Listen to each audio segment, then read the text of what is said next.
Okay, we'll call the meeting back to order. Apologize for being a little bit late. First motion I have is moved by Doug Hutchison and seconded by Rob Thompson. Be it resolved that the Council of the Municipality of West Grey hereby returns to open session of Council at 10:16 a.m. Any questions or comments on the motion? All those in favor? Opposed? That's carried.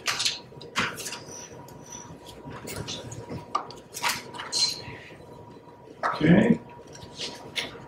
Mark, and I'll let you note in minutes that only those matters that are in the closed session are the only matters that were discussed.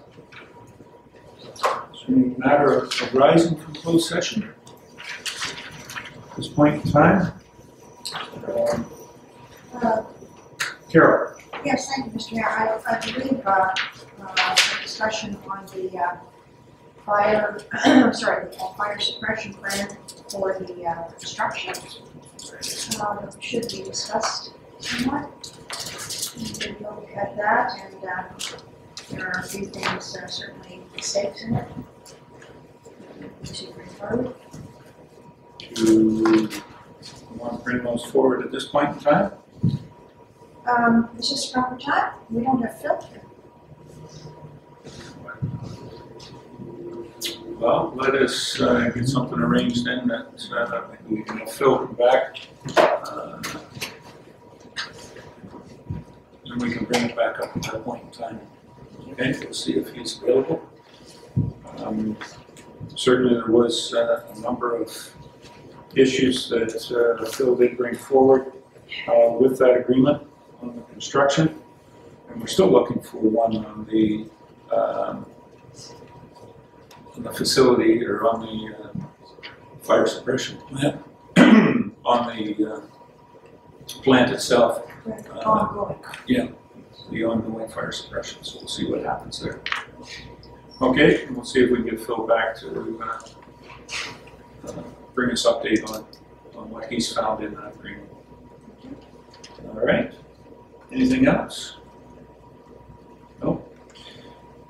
Nextly, I have a motion moved by Carol Lawrence and seconded by Don B. Marshall. Be it resolved that items A1 to C1 inclusive contained in Part 1 consent agenda be adopted. And further, that authorization be given for the actions to be taken as may be necessary to give effect to the recommendations contained therein. Mark has those. Any comments or questions on the motion? Call the question. All those in favor? Any opposed? That's carried. Okay, Mark, you can just those motions and get them moved so we can take effect. I would like to just say one thing up there. We have a member, I was tardy in saying that. Ms. Cutting is away at a police conference, so that is why her absence is noted today. Is there any down to communications from Mayor and Council? Councilor Lawrence. Carol? Thank you. I just want to announce a long-time volunteer in minor sports and other things for Durham and for West Grey passed away last night. Gord Reader passed away, better known as Bubbles. Gord was a long time volunteer with Durham on both the Recreation Committee and the Arena Board, and then with West Grey as under the Durham Recreation Advisory Committee. He was also very active during our 97, obviously was a counselor as well as being a volunteer on minor hockey and minor ball, minor ball. He was a counselor for a number of years, was very active during the 97 flood in coordinating the volunteers, working for the Legion, and of course a long outstanding member of the Legion. So there are no details at this point of visitation. It's sad to hear that.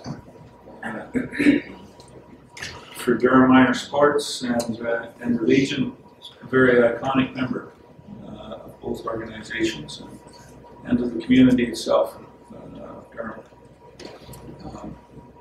Please keep on looking for the updates on that and be attending that.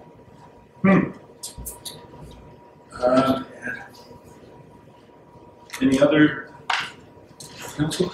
I did have the opportunity on Friday night to be at the Elmwood Chamber of Commerce AGM, and the Chamber had another very good year, pretty heavily involved with the Elmwood Homecoming.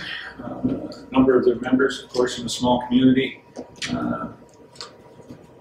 When you volunteer, you probably volunteer on everything. So from the Chamber to the Community Center Board to the Homecoming, there was a number of crossover people, but the Chamber themselves had a very good year. What was disappointing was when they went to put in the executive of the Elmwood Chamber, the position of president, vice president, and secretary by the end of the night were still left open. There were 8 directors. What was resolved was that they would take another 3 weeks to a month to see if they could come up with individuals that may come forward to take the position on. And the 8 directors, there was 2 new individuals that have never been involved with the Chamber that stepped forward to become directors, but they'll be doing some soul searching there to find the going forward what the life of the Elmwood Chamber of Commerce is. The Chamber's been extremely supportive and active. The Elmwood Community Center certainly wouldn't be there, excuse me, if it wasn't for their efforts, the expansion to the community center, a number of other activities from the nativity scene to lighting. Very, very loyal and proud of their small community up there, and the Chamber's done a tremendous job with that. So hopefully some individuals will come forward to pick that up. And that's about it for myself. I have a number of activities, but as all of us have throughout, we have a report coming up, certainly from the Good Roads Convention, Councillor Hutchison and Lawrence, myself, and Deputy Mayor Bell. We're there at the Good Roads, a number of meetings with ministers. Some were positive, some were just not so much. Thank you, Mr. Bell. Minister of Education was a little bit of a delay in finding out even what it was, let alone what we were there to discuss, but we did have a very good meeting with Parliamentary Assistant John Fraser, the Honourable John Fraser, on healthcare, especially the Chesley Restorative Care. I think we brought a couple of things to the members' plate and our concerns, and hopefully we'll be able to keep that program, because not only does it serve in Chesley, but it serves a number of community residents in West Grey, and something that I definitely would like to see saved. And there was a report out from the South Bruce Grey Board of Directors that if they could find $600,000 to continue running that program, that's what they need per year to run that program. So it's been kind of reported it was $850,000, but the board itself said that if they could find 600, then they could keep it operational. So hopefully that will help out. And that's it. Doug. I'd just like to make a comment about a general statement about the Good Roads Conference that I was at.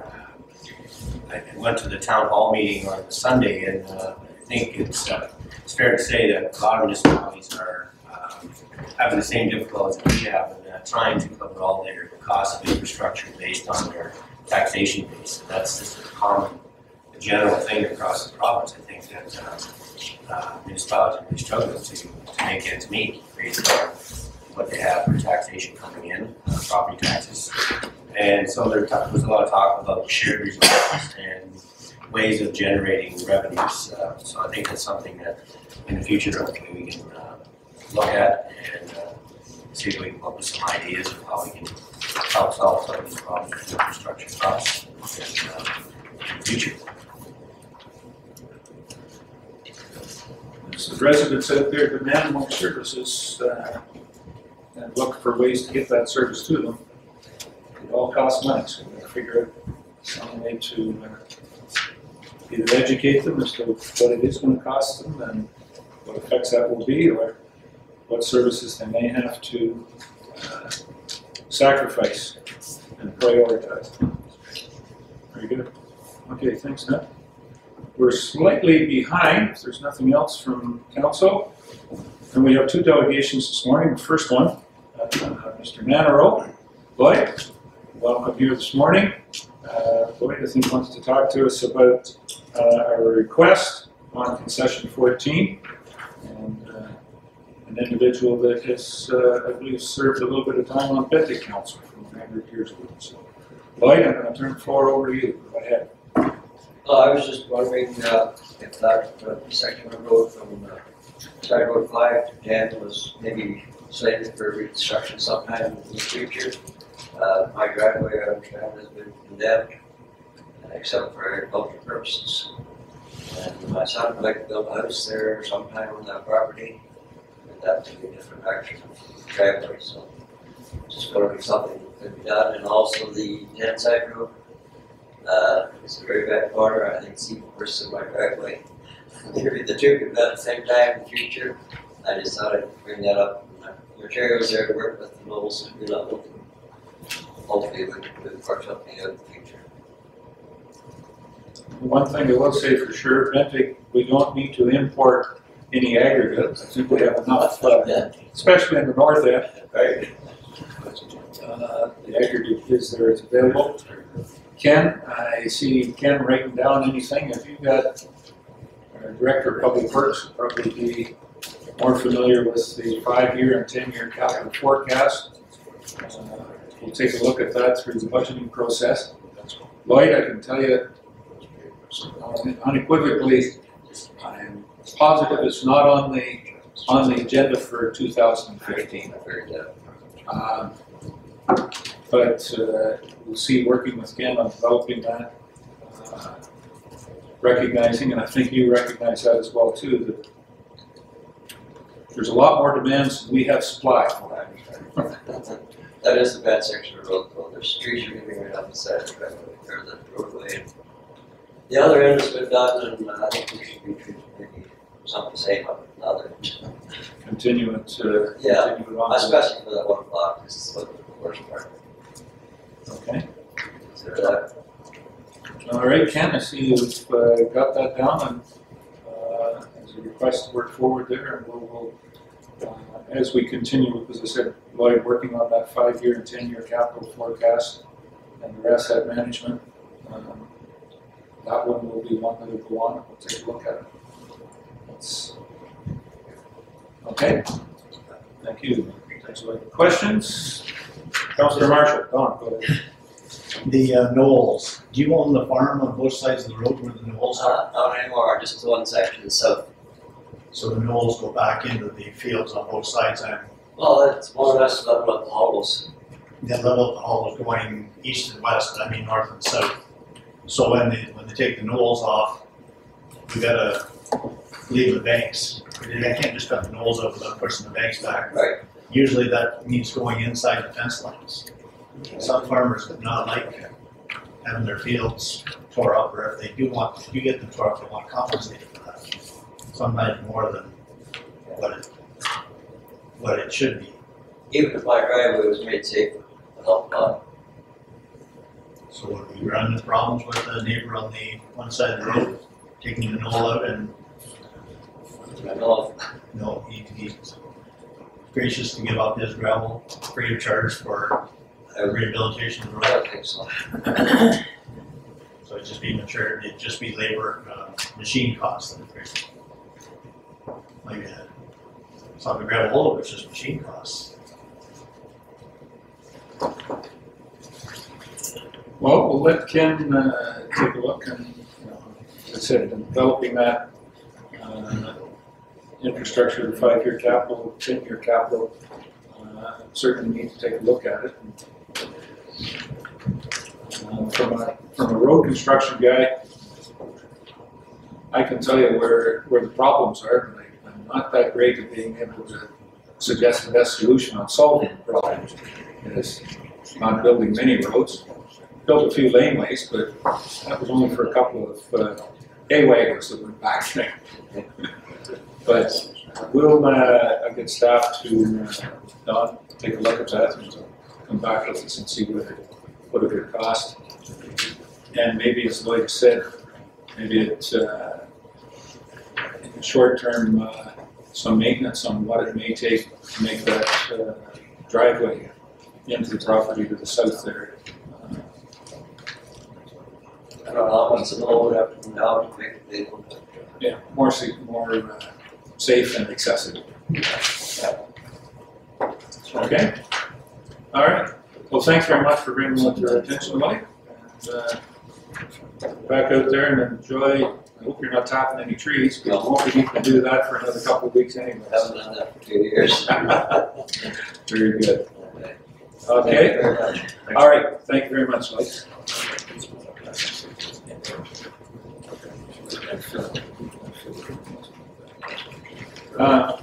We're going to jump back just a little bit. We said matters arising from closed session, and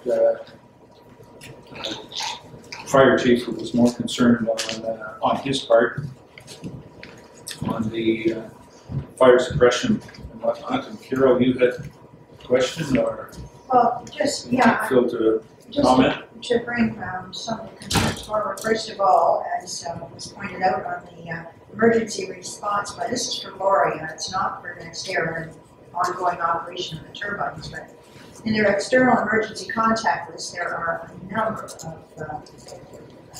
wrong numbers, wrong names, and it concerns me because if that's the kind of knowledge or lack of knowledge they have of this community that they're coming into, it doesn't go very well. For instance, they have the ambulance listed at Rockwood Terrace, and that's the number it's given. It's showing OPP instead of our West Grey Police, the Markdale Fire Department instead of our fire department, and the hospital number 1 going to Markdale. And the poison control, Rockwood Terrace number again. That's concerning to me because it shows such a lack of knowledge and lack of detail that they're looking at it. That's an example. And then I believe it was pointed out, and Phil can expound a little bit more on it, but there's nothing here for, this is just the construction, there's nothing there for fire suppression in the ongoing operation of the turbines. Next Sarah, so maybe Phil can expound a little more. Phil, thanks for coming back in. Short notice, appreciate that. I hope you hadn't got out of the office. So. I just started my coffee break, you know, just made my coffee. Coffee break doesn't start until 11:15. You've got 15 minutes still at work. Anyways, that's actually one of the concerns I was writing down on this back of the office was about their fire safety plan or emergency response plan, whatever they want to call it, for the finished product. Right. And that was actually going to be in the letter. I was wanting the floor plan of the cell and the height, all the specs on it. I think we need a letter of understanding with them, or an agreement of understanding that we do not do high-level rescue in West Grey. We do not do confined space in West Grey, and we certainly do not have the capability of fighting a fire at 100. I'm not even sure the height right now. At that height, anyways, we have capability. Let's go 100 plus meters. Yeah, we have the capability of from 55 to 75 feet with our aerial, and that's it. The top height of our aerial is 55 feet, but we can push the water up to 75 feet. Maybe 100 feet at the most, but that's it. If I'm not mistaken, Phil, I mean, it was another one of those, and Carol, you might have been there too, when we were discussing it. I thought that the proponent had kind of promised us that they've done this so many times, they have fire suppression, and they would have that fire suppression before they ever started construction. That they would have the fire suppression for the unit itself, for the turbine, before they ever had it. That was, they were very familiar with that, but as you're saying, Phil, we haven't seen that at all, even as yet. One of the things we're going to request in the letter. Before I send the letter, I'll have Larry look at it to ensure it's proper. Very good. Okay. Any other questions on that? I don't know how you want to, as I say, they need a letter of understanding that we don't do that type of rescue. That's my biggest concern. If something does happen and they're expecting us to show up and put people up in there to do what has to be done, we can't do that. No, we don't have that capability, don't have that training. And for that, they've got to take full responsibility for the workers on site. Just wondering if their workers sign off on that, whether they have to sign off that, they understand that the company's putting them under peril and whatnot, and may not be able to rescue them. I would hope they're all, if they're working at those levels, I would hope they're all trained at those levels. That's, I'm sure that's, they wouldn't be hiring from they'll be hiring experts that hope to do the job. One of the gentlemen, honestly, from the local labor pool.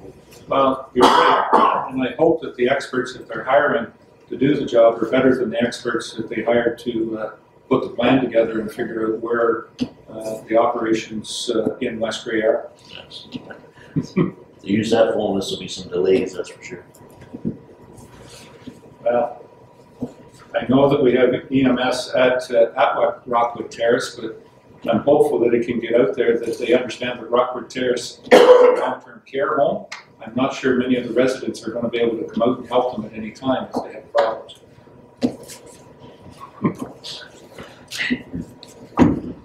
I imagine the information will be getting back to NextEra shortly, quickly. What they do with it, we have yet to see. Okay. Everybody's gotta have a job. So my Everybody's gotta have a job. all right. Okay, thanks, Phil. And hopefully we'll get a response to some of your certainly concerns on the agreement. Okay. Statement. Our next delegation is at 11 o'clock, dealing with development charges. I'm going to go into staff reports. And noting that Ms. Mighton is on holidays, I think that she's working on her vitamin D supplements again, or she could be working on, she's probably taking a working holiday and still working on her budget. So, anyways, she is on holidays. So that brings us down to the first report is the Director of Finance Treasurer, and the first part is the vouchers. And I was just wondering, we've had those in our package. Any comments, questions? On that, Councillor Hutchison, Doug? It's on page 14. Just a question, and I think Carol might know answers. It has to do with that, maybe it's not Carol. Newstead Community Hall. Just looking at their hydro rate for February was over $1,000. I'm just wondering why that's so high, presuming that their bill, like everyone else's bill, would be monthly.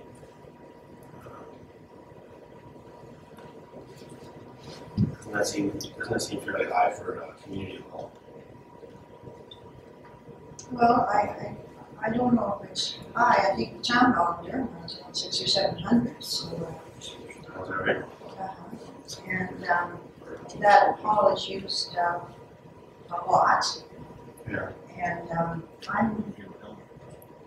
I'm not too sure how much power that we have the in-ground system there. With this very cold weather, I'm not sure if that would be Maybe does that include pulling more hydro. yeah, would that include maybe the arena side too? Oh, no. The arena's above the Arena's back. 1,600.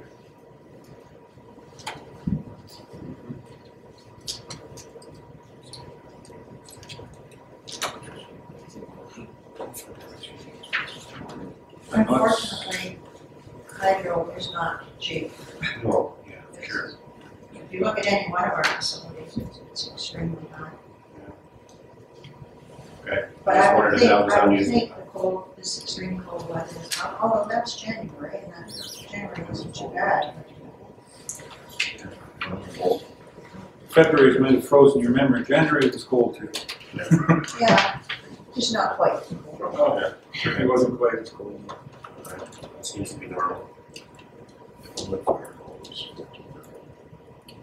Yeah, if I might, like, you see the arena in Newstead is 1,600. Yeah, I do see that now, yeah. Again, that's quite a bit bigger space than arena. What's that? It's quite a bit bigger space compared to the hall itself, but then there's other things in it. Well, Other- lights, the heat is gas, or, Oh, yeah, that's true, yeah. That's not good The heat. arena floor. And I can't just know how many functions were there. Was the kitchen, whether there was 2 or 3 functions and it was meals being prepared. Yeah. So that would elevate it as well too. So we may be able to get a bit of research done on it for that. Okay? That's fine. Okay. Any other questions on the vouchers?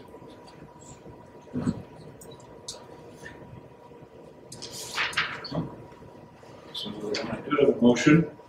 Moved by Don B. Marshall and seconded by Carol Lawrence. Be it resolved that the Director of Finance Treasurer be authorized to pay the accounts presented as voucher number 4, 2015 of the Municipality of West Grade in the amount of $389,510.16. Any questions or comments on the motion? Call the question. All those in favor? Any opposed? That's carried.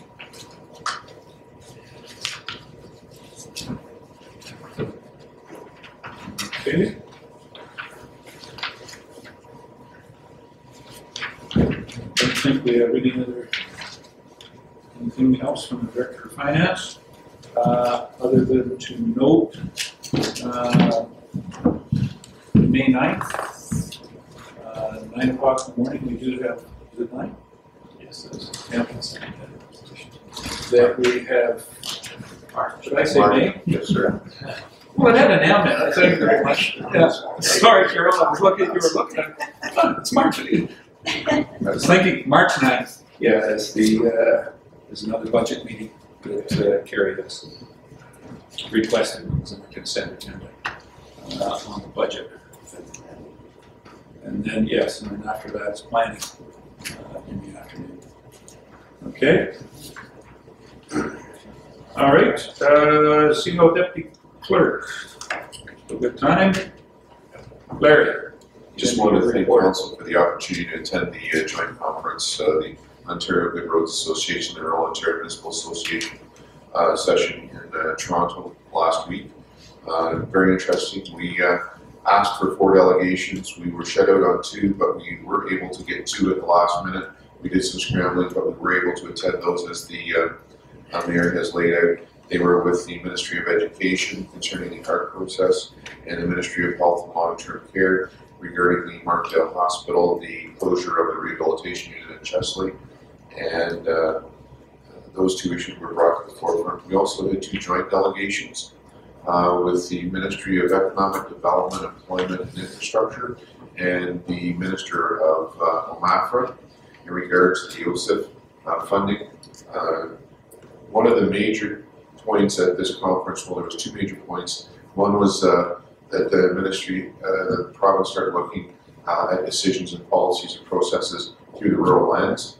And second was the demand for natural gas to be extended out to rural areas. Both those were buzzwords and discussed quite a bit at the conferences. We raised both of those issues at the, actually, we raised the issue about natural gas at both of our delegations, our joint delegations with Southgate, Chatsworth and Grey Highlands.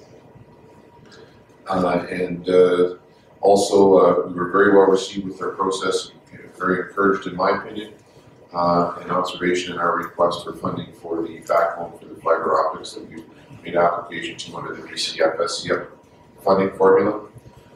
So we're hopeful on that, and overall it was a great opportunity to network and bring things forward. I have attached for council's information for those that were not in attendance the 2 handouts that were provided in regards to the rural lens.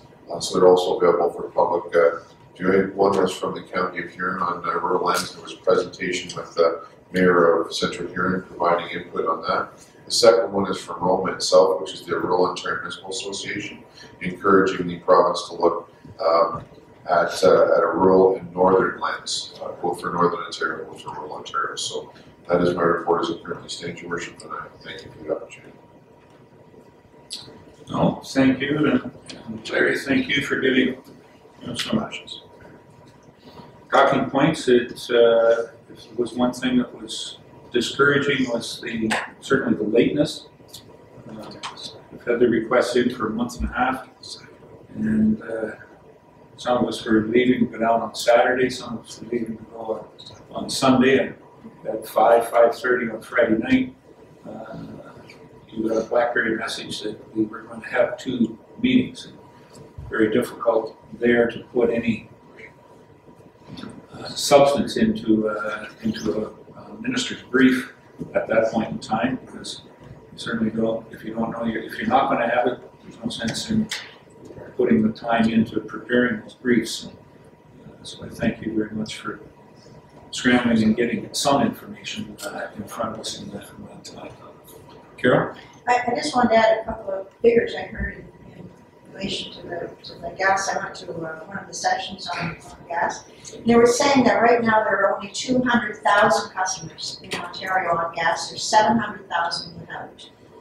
And the savings per year for farms, if they were on gas as opposed to electricity or propane, would be $327 million.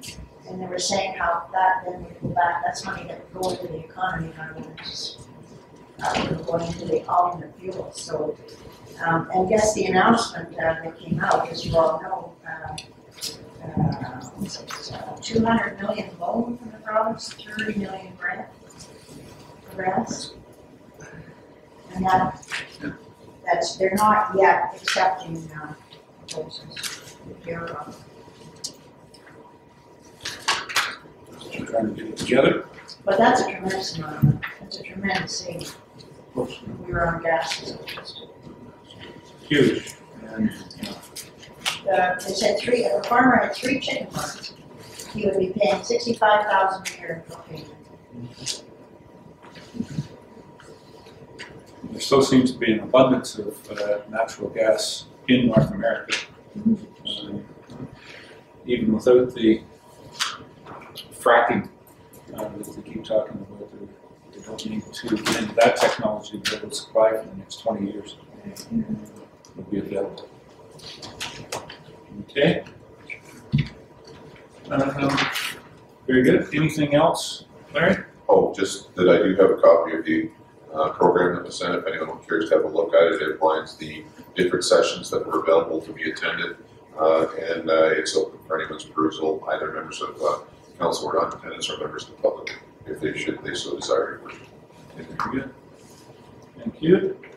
Doug? I think just a follow-up, I think that all the sessions were supposed to be put on the OGA, or OGRA, or Roma's website, say not, so that people can access it. Eventually, that's correct. Yeah. It said in 2 weeks. 2 weeks. Generally within 2 to 3 weeks, will be all posted there, and you can go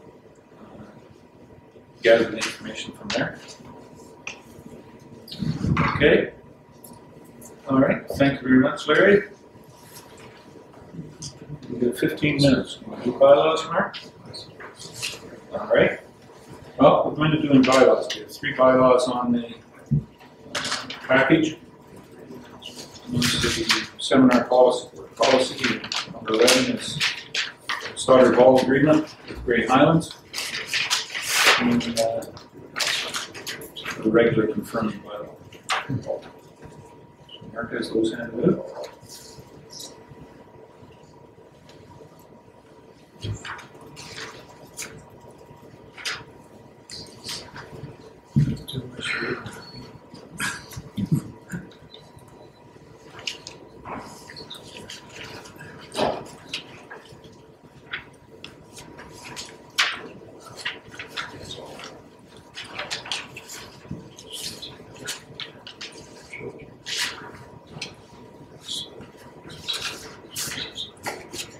Okay, we'll start with bylaw number 10. Which was the bylaw dealing with the conference and seminar policy.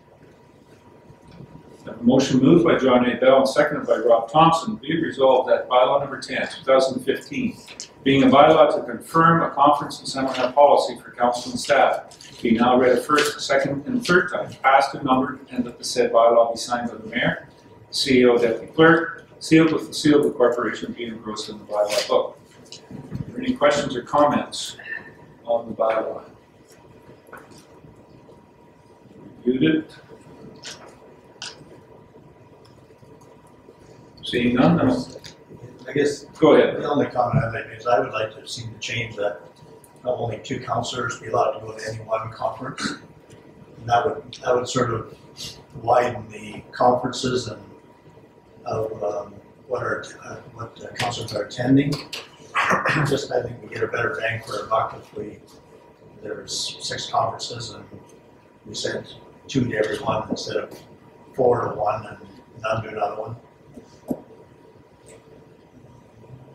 And I think, and certainly you brought that point up before, we discussed that. By putting it as an absolute, but I agree with you, having that gone, and we can see today that Councillor Cutting is away at a police conference, negotiations. I do understand that you're registered and myself are registered to go to the OSIM conference. So hopefully we can monitor that and do it through negotiations between all the councillors here and get that biggest bang for a buck. Communicate that, hopefully get it there. Any other questions? Seeing none, I'll call the question in. All those in favor? Any opposed? That's carried.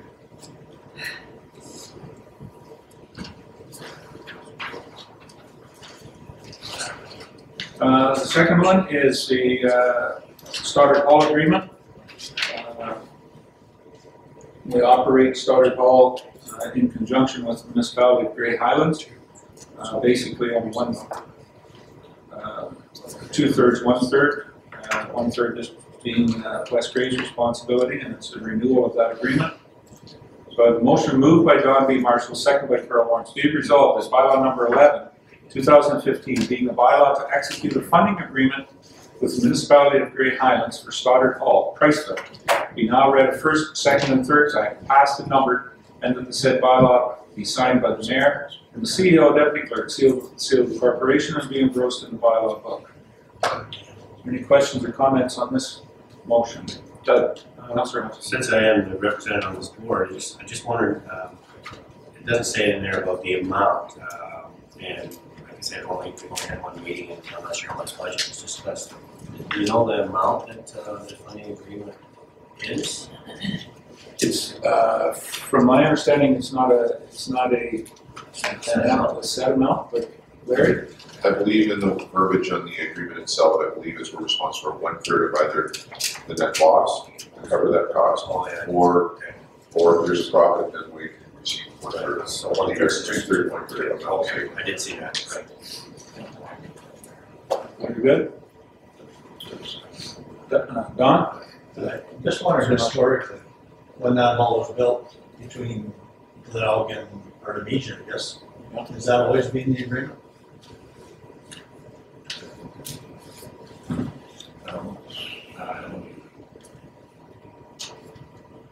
I think it's down. And this is just my thought. I thought at one point in time we were 50-50. Maybe it was Bristol, maybe Artemisia wasn't even involved. Yeah, I think you're right. I think it was, they had their own board and sort of looked after that, and then it was turned over to the municipality, I believe, years ago. I don't know whether it's always been 1/3, 2/3 split or not. It used to be independent.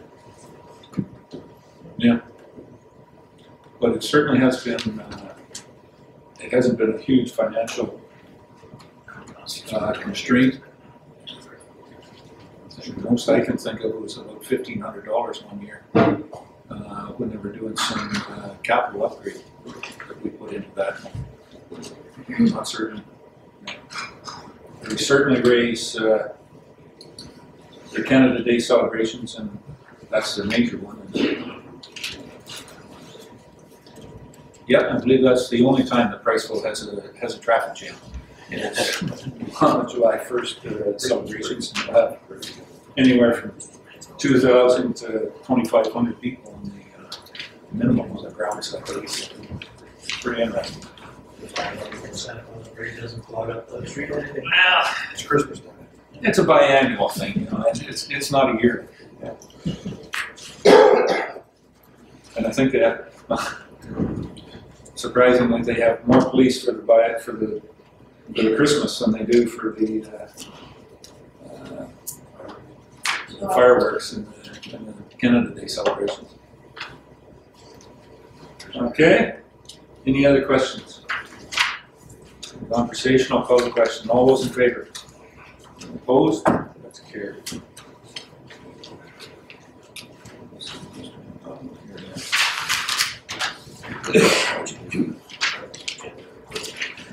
Number 12 is the confirming bylaw.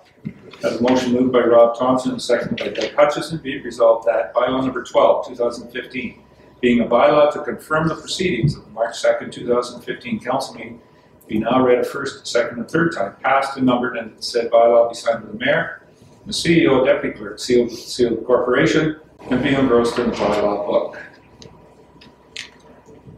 Questions on this motion? All those in favor? Opposed? That's carried. Okay.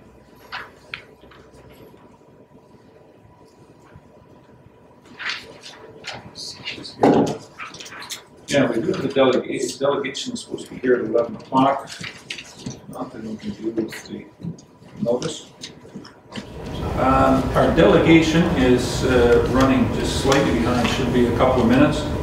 So we do have number 13, I'm going to skip down to that, new business. And there was a notice of motion made at the last meeting by Councilor Marshall. So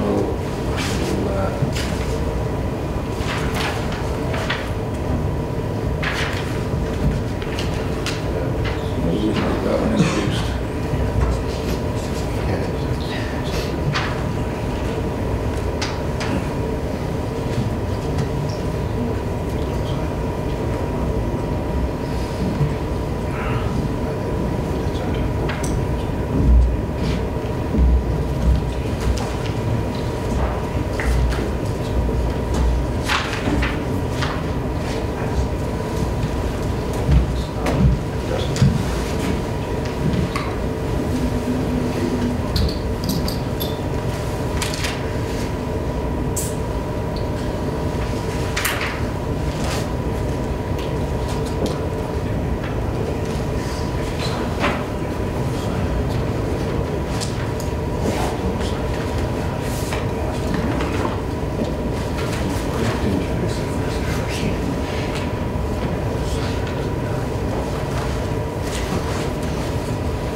Well, at this time, John, your notice of motion, I can't find a seconder for it. So I can't introduce it at this point in time. I will say that, Doug? Can we speak to it? No, not when it's not on, it's not introduced. So what I will say is that with it not being introduced, it can be brought back at any time, and that we'll continue on with the negotiations with the principals in this. And as I said, with it not having a seconder, it's not introduced, but if there is a time when somebody would like to bring it back and we can find a seconder for it, we could be introduced at that point in time. So we'll let that die, just die on the table. Okay. Mr. McDonald. That's me. You got through we warmed it up today for you. We moved into March and got us into single-digit negative numbers. I really appreciate that. I'm glad you mentioned. Yeah. We do have a delegation speaking about development charges. It's dealing with our West Grade development charges, and Nick McDonald, the principal of Meridian Planning, is here to give us the draft report. And welcome this morning, Nick. Thank you very much. Understand you have a PowerPoint. Yes, I do. You have a screen there. Excellent, thank you.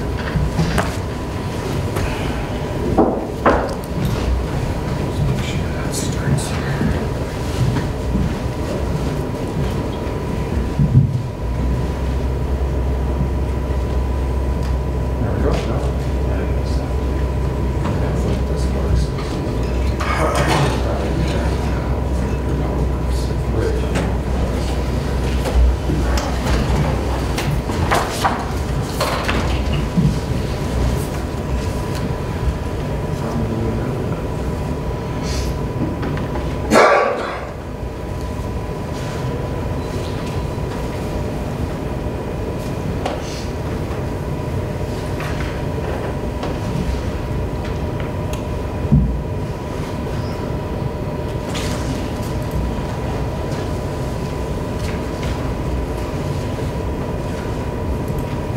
First we go. I think he's looking for the manager of public works there. Oh, there he is. Okay, sorry. Let's just get him back in. Very good.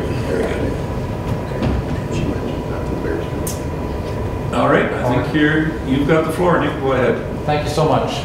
My name is Nick McDonald. I'm the principal of Meridian Planning Consultants, and we specialize in providing advice to municipalities. We do many official plans and zoning bylaws and secondary plans, and we also prepare development charges studies for smaller municipalities as well.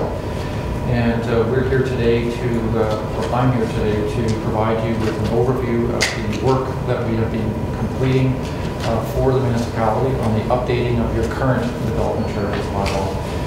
Prior to this meeting, we did prepare a development charges background study, which I believe was circulated to each of you. And what I'm doing today is providing an overview of that study and going through the calculations that have been carried out. So in terms of the presentation this morning, and again, thank you very much for inviting me here to speak to you about that today. I'll be going through what is a development charge.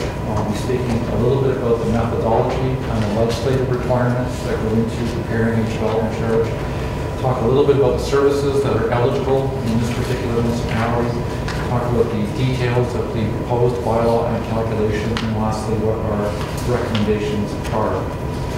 In terms of what is a development charge, we already have a development charge bylaw, so that's not new to you as a council.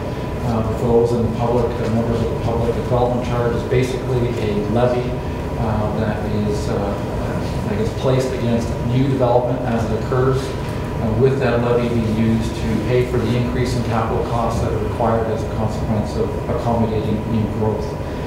Most municipalities in Southern Ontario already have development charges bylaws, and municipality of West Grade is one of those, of course. Most municipalities in Grey County also have development charges, including the County of Grey. However, Georgian Bluffs and Chatsworth and Hanover are the exceptions. Development charges can range from as low as $500 per dwelling unit to as high as $90,000 per dwelling unit, which is absolutely an incredible number. But when you're developing in places like Oakville and Burlington and so on, once you add in the development charge for the local municipality, development charge for the region, development charge for the 2 school boards, you end up with about $90,000, which makes you wonder why housing prices are so high in places like that. So the current bylaw in West Grade expires on May 1st of 2015, and that's why we will retain to obviously update the bylaw. And obviously, council, if it wishes to continue collecting development charges, has to pass a new bylaw before that date. So there is a fairly well laid out methodology for determining what the development charge should be, and it is laid out in the Development Charges Act of 1997. The development charges bylaw will expire for 5 years, so from 2015 August to 2020. But when we look at future growth and future capital requirements, we look at a 10-year period. So in terms of knowing and trying to understand what the anticipated growth will be, the Grey County official plan is what we rely upon in this particular case. And it, through official plan amendment number 80, which was the growth management exercise they went through a few years ago, indicated that the population of the municipality would increase from about 12,700 in 2011 to about 15,600 in 2026, about 2,900 people. That translates into about 145 people per year, but once you look at the math, it's not an even 145 people per year. Once we do that math, we figure it's about 126 people per year. We try to stay away from decimal points when we deal with people, which doesn't work. So 126 is a nice round number. So in terms of moving forward, we are looking at the population increasing at that amount. Of course, if changes do occur in terms of it being more or less, obviously that would be cause, of course, we would look again at your development charges bylaw and maybe a number of other studies if that is the case as we go forward. But we have to pick a number and moving forward. Yes. If I just want to ask a question, page 3, you're showing the population for this year at 14,140, and I don't think we're nearly that. But have we not gone down from 12,500 to 12,000 a couple of years ago? Like that, to me, is overstated. I fully appreciate that, and I've dealt with this issue before. We're also doing a development charges study for Georgian Bluffs as well. And I guess to some extent, we are relying upon decisions made by Grey County through OPA 80 and the numbers it included within their official plan. And there is also a reality as well that we all have to consider. And as you'll see as I go through this, I'm not as much looking at the population numbers within the Grey County OP. I'm more looking at historical building permit trends and then saying, well, if you've done so much in terms of new dwelling construction over the last 10 years, we're assuming for the purpose of the next 10 years that that would be maintained. So that's a safer and more defensible place to be, as opposed to relying on numbers that have been created for us through OPA 80. And quite frankly, through much of rural Ontario, there are challenges with respect to population, and sometimes it's very difficult to relate population growth to forecasting. So it's sometimes easier to look at, well, how many actual new homes have been built, and let's focus in on that number and see if that makes sense for this municipality. And in the last 10 years, we've done about 430 new homes. So that's what we're looking at going forward. If council thinks that number should be higher or lower, we're certainly willing to look at that, but those are the numbers we have, and those are the numbers we're looking at moving forward. I don't have a problem with the methodology, but I just have a problem that we're not starting out with the correct number, about 2,000 too many. Understood.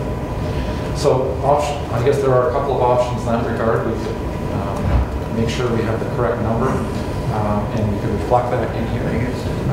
But at the end of the day, we'll still use the building permit trends as a way forward in terms of explaining how we're actually going through this process, if that's okay with council. In terms of, so obviously with historic building permit trends, we've done about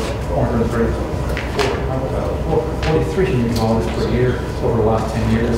And what we're simply doing is anticipating that that level of growth will continue into the future. In terms of how much of that expected growth in the future would be residential and commercial, the way these studies are typically done is you look at the assessment ratios in the last 10 years and figure out what that assessment ratio is in terms of how much of that assessment is residential, how much of that assessment is commercial. We've looked at that over the last 10 years, and it's about 94.7% residential and 5.93% commercial.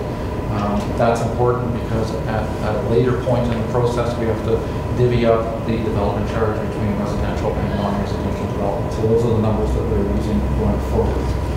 In terms of non-residential development, which may not be a factor here because it may not be of interest to council to levy a development charge for industrial and commercial development, we did look at that in any event. And based on records supplied by the municipality, between 2010 and 2014, an average of just under 17,000 square feet of industrial and commercial development has occurred. So for the purposes of this study, we're simply assuming that that level of growth will occur in the future as well. And establishing those numbers are important because that's how we calculate a development charge. It's per square foot and it's per household. So that's why we need to do that.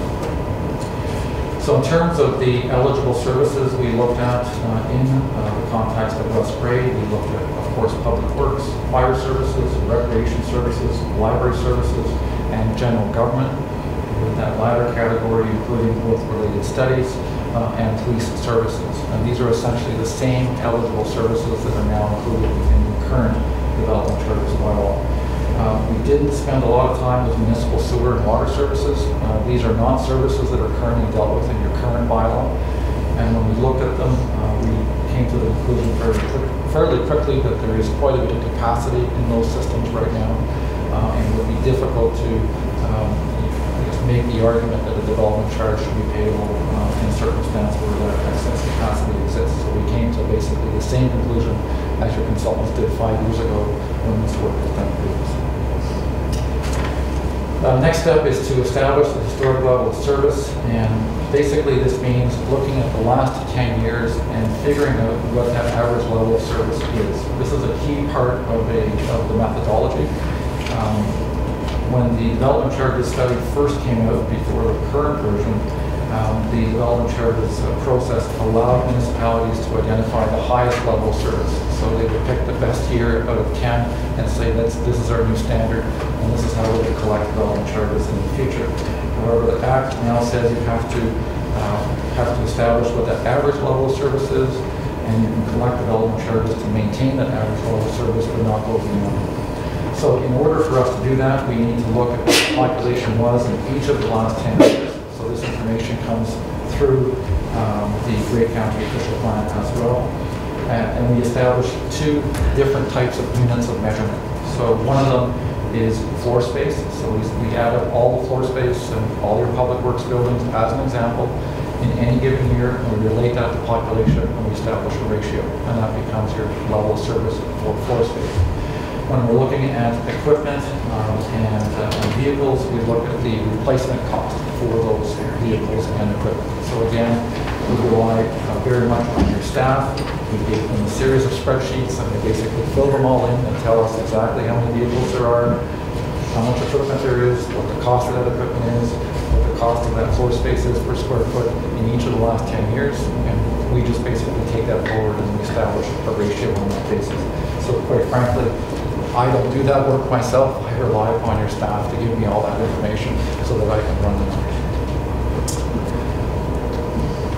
So in terms of anticipating the increased need for services, and again, for buildings and structures, we apply the historic ratio of the cost of the existing floor space to population each of the last 10 years. So if the historic ratio is $100 per person and 1,000 new people are expected, there would be a need, very simplistically, to spend about $100,000 on the floor space to maintain an average level of service. However, with buildings, it is very difficult to use that kind of logic and say that 100% of that cost would be growth related because it doesn't take into account excess capacity, the fact that you can realize more efficiencies, and so on and so on. So what we typically do later on in the process is we discount that quite heavily by 90%, and we only indicate that 10% of that cost is growth related. So it's a very conservative number. With respect to vehicles and equipment, that's a little bit different because we assume going in that basically all of the vehicles you have and all of the equipment you have eventually needs to be replaced. And we're assuming that all of the vehicles you have and the equipment you have are necessary, and that at some point in the future they will need to be replaced. So when we look at the growth-related share of that, we say, well, if the ratio is $100 per person for a certain type of equipment or vehicles, and 1,000 new people are coming in, then that full cost can be recouped through development charges. In addition to that, we know that quite often there are very specific capital projects identified by municipalities that we also consider. In this particular case, we have a police expansion, we have a library expansion, and we have specific road improvements that have been identified.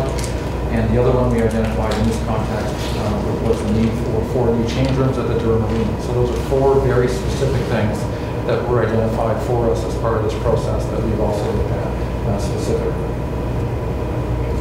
So in terms of what capital costs are eligible, cost to acquire land, improve land, lease, construct, or improve buildings and structures, cost to acquire, lease, construct, or improve facilities, including rolling stock with an estimated useful life of 7 years or more, furniture and equipment other than computers, so you can't include computers, you can't include vehicles that won't have a shelf life of more than 7 years, and you can include materials required for reference purposes at a water agreement.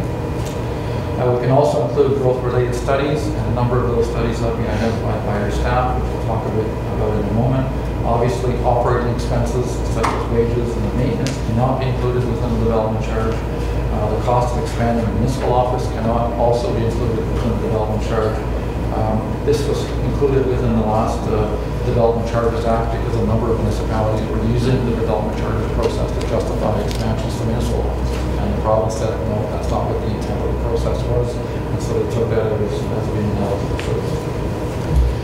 So once we identify all those numbers, and I'll take you through those calculations in a few minutes, then we have to start deducting from those numbers. So firstly, any increase in the need for services must take into account the municipality's excess capacity. So for example, buildings or structures or anything that's being oversized needs to be factored in. So we're assuming that there is excess capacity in virtually all of the buildings and structures you have and on the road system, and we'll talk about that in a moment. And for vehicles and equipment, because we're assuming it eventually needs to be replaced, there is no excess capacity. So the expected costs are then have to be reduced to the extent to which the capital costs will benefit existing development. So for most buildings and structures in the municipality, we've assumed that the growth-related shares are 10%, and that the share will be different for specific building expansions, which I'll get to, and then for vehicles and equipment, the growth-related share is 100%. We then have to look at the money you have in reserves. So because you already have a development charges study, you've been collecting development charges over the last number of years, and we've got quite a bit of money in your reserve accounts right now that are supposed to be used for those items that were identified. So we've added that all up, and the total's about $621,000. And at the end of the day, that's almost 20 to 25% of the expected capital costs. So you have some money in the kitty, so to speak, that we have to take off the top and ensure that we aren't double counting and double collecting. We then have to reduce the capital costs further by any money expected for future grants. As we all know, that's very difficult to predict in advance, so we're assuming none of those capital costs will be defrayed by future grants. And then some of the capital costs are further discounted by 10%, except for public works, fire, and police, and that is called the 10% discounting rule. So once we establish all of those numbers, then we allocate those costs on the basis of the residential, non-residential ratio that I spoke of, the 94%, 5%, and then we divide those capital costs by new households and the additional square feet of development that is anticipated. And basically, our analysis is intended to provide you with a recommendation with respect to what the maximum charge could be based on the information we have. And I'll talk a little bit later in the presentation about what your options are as a council in terms of moving forward. But my job is to recommend the maximum. It's not to recommend another number. It's my job to tell you what you could charge if you were sold. So we'll be going through the eligible services. I'll go through this fairly quickly because the methodology is basically the same in all cases. But you'll see how the numbers sort of come together and work out. There's obviously more detail in the report itself, the actual spreadsheets that I used, and with all of the formulas are in the report. So you can certainly take a look at that. So when we look at public works, again, your staff told us there are about 20 vehicles that will have a lifespan of more than 7 years. Other related equipment that we also have. The replacement cost for all of this is about $6.5 million in 2014. If we relate that back to the population in the last 10 years, that translates into about $500 per person. Based on expected population growth, you need to spend $630,000 to be spent on vehicles and equipment to maintain the average level of service. So we're using that population number of 1,260 people growth times $501, $630,000. 100% of this cost is growth related. We then take out the reserves, which is about $327,000, and we result in a development charge for this particular item of about $717 per dwelling. For buildings, you've got 10 buildings, total floor area of about 46,000 square feet in 2014. Replacement cost is about $2.6 million. Translates into $242 per person. Based on expected growth alone, about 4,000 square feet of new space would be required, but as mentioned, that clearly isn't the case. There isn't a need for that. And the cost of that additional floor space would be anywhere between $28 and $80 per square foot, depending on the type of structure. And this cost would translate into about $300,000. About 10% of that's growth related, brings it down to $30,000, which then means that the charge is $66 per dwelling. And I just noted in the PowerPoint presentation that after the report was sent out, there was a bit of a little glitch in the numbers with this particular charge. And in the report it says $4 per dwelling unit. It's actually $66 per dwelling unit. Just a little bit of a glitch in the numbers. But that's why we have draft documents. We keep on finessing. Public works road upgrades. So the municipality has given me a fairly extensive list of the road upgrades that are required over the next 10 years. And that's a huge number, $7.5 million on roads, sidewalk, and other related improvements in the next 10 years. In this particular case, because most new roads and developments are actually paid for by developers, so it's very difficult to basically say that any road upgrade is 100% growth related, because there are people driving on those roads today that already live there and will continue to live here. So what we do very conservatively with numbers this large is we basically say that 8.91% of that cost is growth related. That 8.9% is your growth rate over the next 10 years, and that's why we pick that number. And again, it is a conservative number, and it is what we're going. There are circumstances where there may be a specific road in your municipality that is on the top of everybody's list in terms of being upgraded as a consequence of new growth, and we can change that number in those circumstances, but it's often very difficult to do that unless you do a very detailed road need study and you do traffic counts and so on. But at the end of the day, even if we only assume that 8.9% is growth related, it's a fairly significant component of your final development charge at $1,474. So the public works summary for household would be for vehicles and equipment, as mentioned, buildings and roads. The total would be about $2,200 and fire protection. So we just went through the same process. 19 vehicles with a lifespan of more than 7 years. Other related equipment, the turnout gear, the breathing apparatus. Replacement cost $3.3 million. Translates into about $251 per person. And then based on expected growth, we need to spend another $216,000. 100% of this growth is the cost is growth related. Amount is reduced by the amount of reserves, and we end up with a number again of about $658 per dwelling. Buildings, you've got 4 firewalls, about 16,800 square feet. Replacement cost is about $3.6 million. Cost translates to about $275 per person. You need another 1,500 square feet to maintain that ratio, and the cost of that floor space is $216 per square foot. Capital cost is $346,000, but again, only 10% of that cost is growth related, and the charge is $75.80. So fire protection summary, vehicles and buildings ends up being about $734.27 per household. Recreation, vehicles, equipment, and infrastructure. There are a limited number of vehicles in the recreation side of things that have a lifespan of more than 7 years, but we do have a number of playing fields, playgrounds, lighting, and so on that are factored in. The replacement cost is about $1.9 million for those items. Translates into about $140 per person. You need to spend another $177,000 to maintain that level of service. We look at 100% of that cost being growth related. The amount is reduced after the amount of reserves is deducted. That's almost $150,000. And the result is a fairly small number. It's small because we applied the reserves fully to this component of the recreation side of things. Now, we were aware certainly of there being a number of very specific improvements identified to playgrounds and so on. And we did look at that, and we figured that it was much simpler to, I guess, do the methodology this way as opposed to identifying specific capital projects, because that's the methodology we're using for all of the vehicles and equipment parts of the community.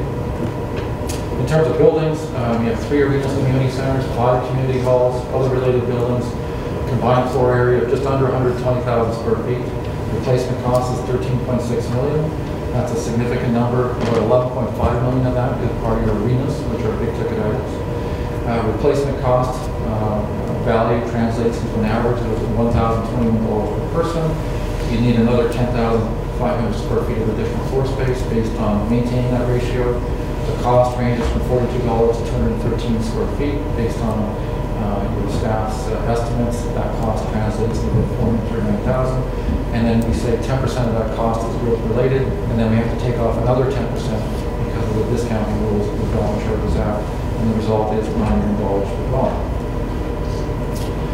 And in addition to the vehicles, equipment, and infrastructure, the proposed 4 new change rooms at the Durham Arena have been identified by your staff as being specifically required as a result of growth.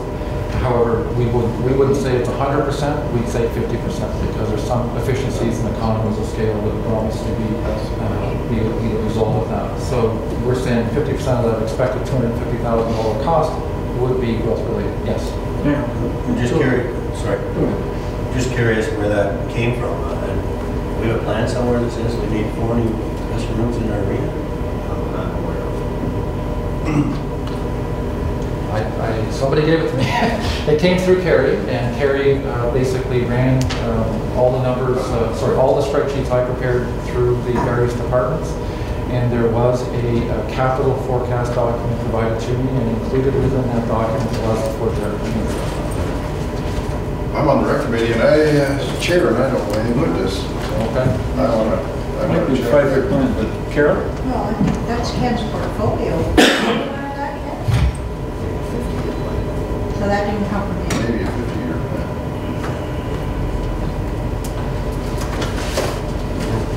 Well, we've already dropped to $261.63. There you go. Now, I should stress that based on what I saw, I'm assuming the document that I was provided was a draft internal version of what the future may hold. I don't think it went before council because it didn't look like a council document, but it was a summary of all of the capital costs that were identified by each of the departments looking forward. Well, we'll just, Nick, what we can do is flag it here. That's the purpose. And as you said, we have options, and you're giving us the upset, the top of the limit, so I don't think that there's any immediate no, there's a bit of a reaction. I see everybody grabbing papers up, but we'll figure out a way to make from how we need to use it. There's a 10-year cap.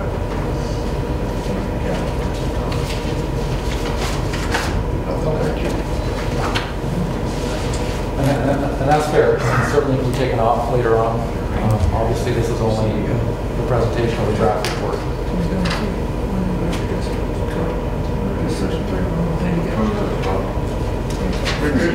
Yeah.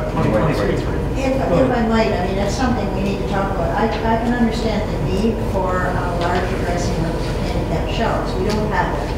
They're not accessible. I just spent the day yesterday at a tournament in Hamburg, and I had a look at their dressing rooms. And there is quite a difference in the showers are large with handicap accessibility and so on. So it's probably something that rather than take it out, we need to discuss if we're looking at 10 years.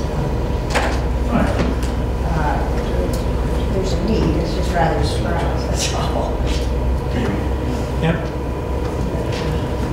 And what I did, quite frankly, when I looked at the entire list, whatever looked like it was a simple replacement or improving on something that was existing, then it all gets blended into the more broader chart. But this one jumped out at me as being something very specific and something very new, and that's why it was included in this one. Yeah. No, it's okay. No problem. Thanks. Okay, library services, a library expansion has been identified and is required partially as a result of expected growth. So we're taking that growth-related share at 25%. The library expansion cost is about $750,000. There also is an expected cost to purchase additional books. And some of that, of course, is growth-related. And again, we're paying 25% of that cost as well. A need to identify or prepare a library strategic plan has been identified to me. So 100% of that cost has been pegged as being growth related. And then the library component of the development charge is not a significant component. It's $293.11. The last category is general government. Can I just go back to the library for a moment, please? Where did this cost, the 25% of the expected cost of $273,000? That cost is around $750. The cost to expand. No, number 2 there, Carol, is the purchase of additional books, $273. That's correct. Oh, I'm It's two okay. items. We're looking at the wrong point. Thank you. Well, your $750 is the It's up top. at the top. Thank you. And the 25% is big. I believe it's conservative. Other people may have other opinions on that, but that's a significant number. And given the amount of growth you're expecting, I think 25% is a reasonable number in terms of moving forward. Thank you. And the last category is general government. And in this particular case, there is a proposed expansion to the police station, a very significant cost. And again, similar to the library, we're identifying that as being 25% growth related.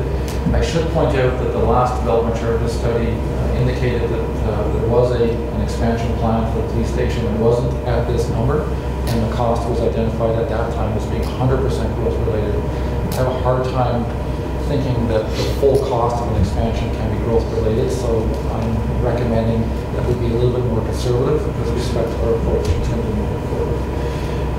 There is a municipal strategic plan that has been identified as well as a to-do item, and of course the development charges study that we're currently doing are also growth related. Both of those can be 100% growth related, and then the actual development charge per household ends up being about $1,451 per household, with the police station expansion being the largest part of that. So in terms of the overall summary, the development charge per household ends up being just over $5,100. The development charge per non-residential square foot, which will be under 60 cents per square foot. You'll see that public works is about 44% of that, fire services about 14%, recreation 7%, libraries about 5.7%, and general government is about 28.4%. And I fully recognize that your current development charge is about $3,250. So this is obviously a difference in that amount in terms of what you're currently charging.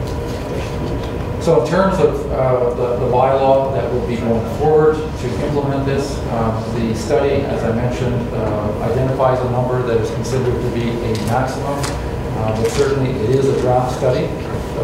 If there is new information to be provided, certainly I will look at that, and it may affect the number one way or another. The development charge is typically collected at the building permit stage. Any use that's exempt from taxation does not pay the development charge. The amount of the development charge can be increased every year to account for inflation, usually between 1 or 2%. January 1st every year, it just goes up by that number. And when you look at other municipalities, they have very specific numbers, $425.37. That's because they keep on adding the inflation in there to give it that very specific number. Of course, development charges aren't payable for additional dwellings in existing homes. So somebody puts in a basement apartment, you don't pay a DC for that. Or if you're replacing a dwelling or a building, you don't pay the development charge when that happens as well. The development charges also indicates that you cannot levy a development charge for any increase in industrial floor space that is less than 50% of the current amount of floor space in that use. In terms of comparison, in other municipalities, Grey County is about $5,125 per unit. They do reduce that charge for smaller units to, I guess, support affordable housing. That's certainly an option, obviously, for West Grey as well. Grey Highlands is about 3,000 per unit. Meaford's 4,600 in the rural area. And I just looked at the rural area because the urban area is higher because of water and sewer. Blue Mountain's about $8,000 depending on service area. Sungate's about $2,500, and Owen Sound's about $7,008. And I know I say, if I can, Nick, just on that Owen Sound one, there's some news out just recently that Owen Sound is taking a holiday or rescinded it for 18 or 24 months. Yeah, I think 24 months. Something like that. I wasn't aware of that. Right? These numbers are Well, yeah, just come out Council voted. probably in the last couple of weeks on that. okay. I'll check into that. You know, that's not surprising. I mean, some municipalities look at this as a way of stimulating development and things happening. So, and I noticed at the bottom I'm saying it's 3,000 West Grey, but it's actually 3,250 right now. So that'll be correct. So in terms of Just sorry, Nick. Do you have a figure from Brockton, who is one of our neighbors? I don't at this point, but I can get that for you. My anticipation. Zero. Zero. They still don't build anything over there, so let's not worry about it. Or maybe it's nobody that's building over there. So in terms of options for council, that you have a wide range of options. And as I mentioned at the beginning, my job is to give you what the upset limit is based on what I've seen, what you've provided to me, and based on my experience. But you as a council can remove certain eligible services. I mean, you can tell me, okay, that police station expansion, no, we're not going to include that in the charge. What does that mean for the number? I mean, you can pick and choose what you don't want to include. That's completely up to you, and that's a political decision. You can reduce the growth-related share, cost share for any capital item. So right now we're at 100% for vehicles and equipment. You can say, well, let's make it 50%. Be conservative. You can tell me to take my 10% for buildings and make it 5%. That's completely up to you. Again, you can unilaterally reduce the development charge to any other amount that you feel comfortable with. That's your decision again. You can eliminate the development charge for non-residential development. So a lot of municipalities find that very attractive. So they only charge for new households, but not for new square footage. You can phase in development charges as appropriate. So last time around, that's what this council did. You phased those development charges in. You can pick a number again that is reasonable, and you can pick those dates in advance, and you're basically giving people advance warning of what that charge is going to be. You can decide not to pass the development charges bylaw at all, and you look at this in 4 years or 10 years, it's completely up to you, or you pass the development charge bylaw as is proposed. So in terms of what I've done, basically I've completed the study. I made a recommendation in terms of what that maximum charge could be. Certainly you do have some options as a council in terms of moving forward and at least being able to make a decision before the expiration date of your development charge bylaw. A public meeting date has been scheduled. I believe it's March 30th, if I recall correctly. Yeah, we should mention that. Yeah, we should mention that. But so I've been asked to hold that date, so that's certainly up to council in terms of directing me to be available, but that could be a public meeting date. It could be another date, certainly in April. It could be any other date you want, because it really depends on what your preferences are. But in order to advance the process and to be able to make it, you need to have a public meeting in accordance with the Act before doing it. So any questions? I'd be happy to take them. Any comments? First, I was going to take Deputy Mayor Bell. Thank you for the presentation. Thank you for the presentation. Just point of clarification. I know screenshots are a great thing, but West Grey is a little more progressive and a little bit more ahead of Georgian Bluffs. So yeah, okay, we got the right one on there, but yeah, we didn't want to be notified as November 19th, 2014. So Go to your question. your questions. What do you got at the bottom Oh there? my goodness. You were good right until that one. How does that get in there? There's too many rocks up there to build anyways. Computers do a wonderful thing for you. You're doing PowerPoint. Must be a section break in there. Very good. Carol. Thanks. I just want to go back to the question of under Public Works. You made the comment that we have capacity in our water and sewer, and I'm talking Durham at this point. I don't believe we do have capacity in our water. Like if we had the growth that's being projected here, we definitely need another well. Like, how many times can we're coming close to the edge sometimes with the water supply that we have. We have lots of capacity in the sewers, but not in the water, and I'm wondering if that shouldn't be taken into consideration here, because we definitely need another well for growth. Kim? Yeah, actually, we just got our annual reports Friday, and we're at 58% capacity in Durham. So But that's on a good day, and no that's the problems, average. but- Yeah, but many times we're down close to the wire, just this past weekend or whatever it was. Yeah, because of the Yeah, conditions that was here, winter without conditions, yeah. backup, and then if we get the growth that's being projected here, Yeah. like I would question that there's 58% capacity, I don't know what you think. But when we get into a predicament like we're in here right now with the freeze-ups, certainly we're using a lot more water than the 58%. Yeah, But that's just the average over last year. So last spring, we were certainly exceeding that again because of the frozen water lines and the continuous run of water in a lot of the residential homes. so should we be considering water in this, Mr. Mayor, in the water supply in Durham, I'm talking in Durham? Because we can, certainly take a further look at it. Is the state, or is the area, or the state of the system where we're having these freezing lines, is that going to be an ongoing thing, a continuous, or do we have something in place to replace Public Works supervisor for the urban areas? He said, there's a lot of galvanized lines out there that are freezing, that are clogged up because they're, that's why they're freezing. If we fix those, would we have that much problem? We certainly haven't had a problem on, it's that 2 months in the last 2 years. Is that going to be what it is? And then, yeah, I would say you have to take that into the capacity. But the 10 years before that, we probably would have had 56% capacity for 12 months of the year. And the galvanized replacement of that is not broken weight.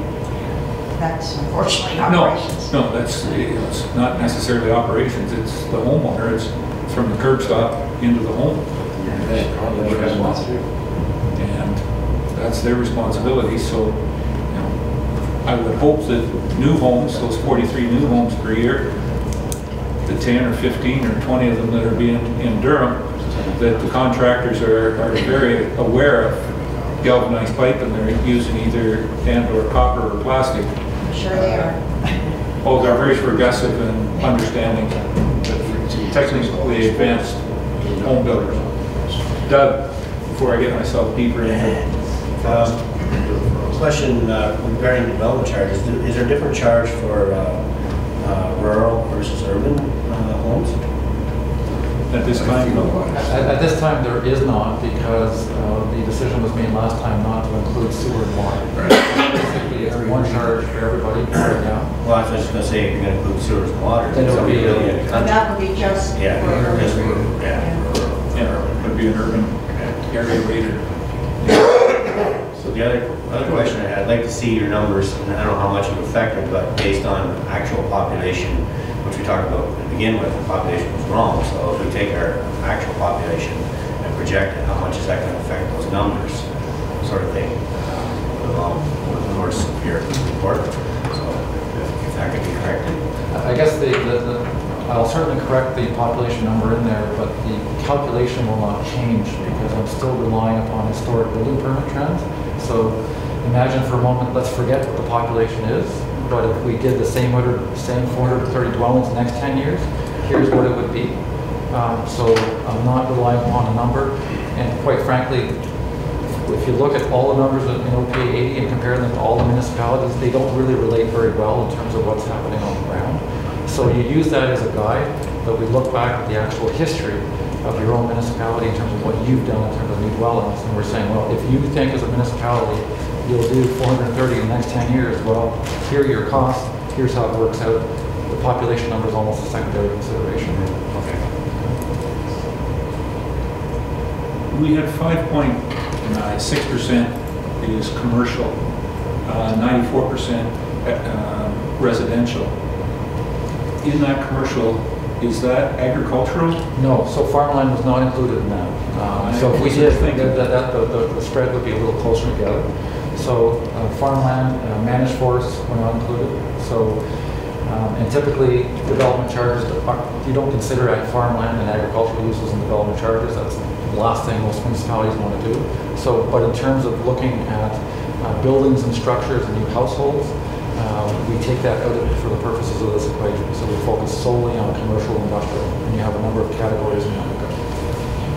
So you've got a farm elevator system out there that's hauling 3.5 million bushels of grain down the roads, you know, that we're hauling 300,000 5 years ago, and now they're up to 3 million this year. We're not taking that industrial growth into play. And let's be fair, we don't, you know, there's very few, not very few, but the 100-acre farms are going to 1,000-acre farms. Is it agriculture as we know it, or is it more of an industrial industry, and how much more of that size and capacity is growth putting on our infrastructure? That's a very good comment. You know, what I could do is I could factor that number back in. It certainly reduces the residential component to some extent. And if that's the direction you're looking to go to create a number that you're more comfortable with and it's lower than what I'm suggesting, that's one way to get it.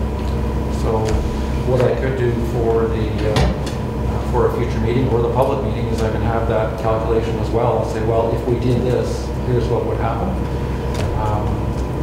I don't know what the percentage would be, but you'd probably take another 10% off the residential. So that's a thought. Okay. All right. Mark. So as Nick mentioned, we had tentatively booked a March 30th public meeting, which coincides with the West Grade Committee of the Whole meeting. So we're looking at a 2 o'clock meeting, and if that proceeds, and I have to have an ad in the paper this week, and so I had actually already forwarded a public meeting ad to the Post on Friday, and I have it ready to go. So I need to know basically today. I think I can still cancel it if it needs to be canceled, but of course, on March 30th, if it goes ahead, we have until April 30th, the council does, if it want to pass a new bylaw. So the time frames are pretty tight, so I would hope council would look favorably upon the March 30th meeting. Because if you do not have development charges filed in place as of April 30th, then anyone can come in and apply for a building permit, and it won't be applicable if it's passed later down the road. So I guess I'm looking for some council direction there.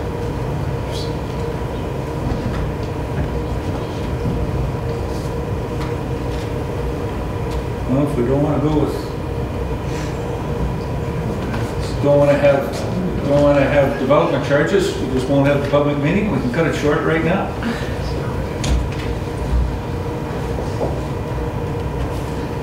The nice part about it is it's 6 individuals up here to get to comment today, Mr.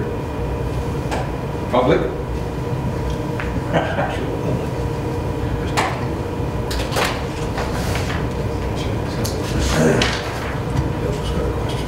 Sorry, Doug.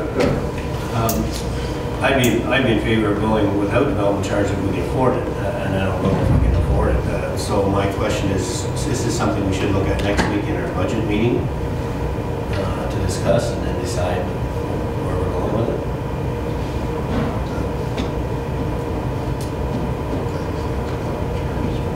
Carol?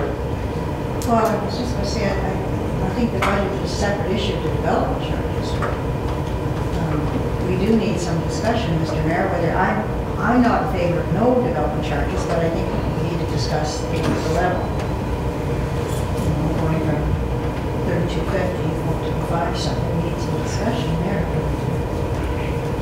We need, for growth, we do need some sort of revenue other than our levy. Mark? Again, just to reiterate, I think Mr. McDonald's already mentioned that the purpose of development charges is to apply a growth-related charge so that the existing taxpayers are not burdened with the cost of growth. There's some sharing of that cost-related growth or that payment towards new growth. So it's a matter of function of, considering that and then considering, how high that charge might be if it is implemented and how it might perhaps prohibit future development if it's at a certain level. So that's kind of the seesaw kind of equation that you have to consider. But as you do know that the development charges, if you're 43 units a year, 8 times 33,000, say, 120,000, that represents close to 2% of the tax base each year. That would be something council would have to make up through taxation. And if I could, from the future growth, if I could from the chair, it's that buy-in. We've created a great place here in West Grey. I think we've seen a good amount of development and people wanting to come here. And kind of relate it to part of it being a poker game. You can't just come in and sit down. There's a lot of infrastructure here. There's a lot of development that people have paid for, people that are coming in. You've got to have some buy-in, and that is the money. You struggle with where that buy-in point is. By not having any development charges, are you going to offset with increased building permit fees? That revenue for growth. Where do you find it? It is a struggle, but I think if we have the information, if we have the public meeting on March 30th, you're going to get some more feedback. There'll probably be more than one developer sitting here in the audience, and at that point in time, we will have that opportunity for dialogue, comments back and forth from people that want to build, developers, citizens that are saying somebody should be having that buy-in. So I would suggest, March 30th sounds like a good date, and we can keep gathering some more information to come forward at that meeting, and going forward after that meeting, having a good, vibrant dialogue and being able to make an informed decision as to where we want to put, whether we do want to have development charges. And I think, it's May 1st or April 30th that you've got to have that in place. Doug? No, the only other comment with that is we just want to be careful that we don't want to discourage people from building in our municipality, given that two surrounding municipalities are about $3,000 now, and we are at $3,000. So we all of a sudden jump to $5,000, and are we shooting ourselves in the foot, sort of thing. So that's one of my concerns.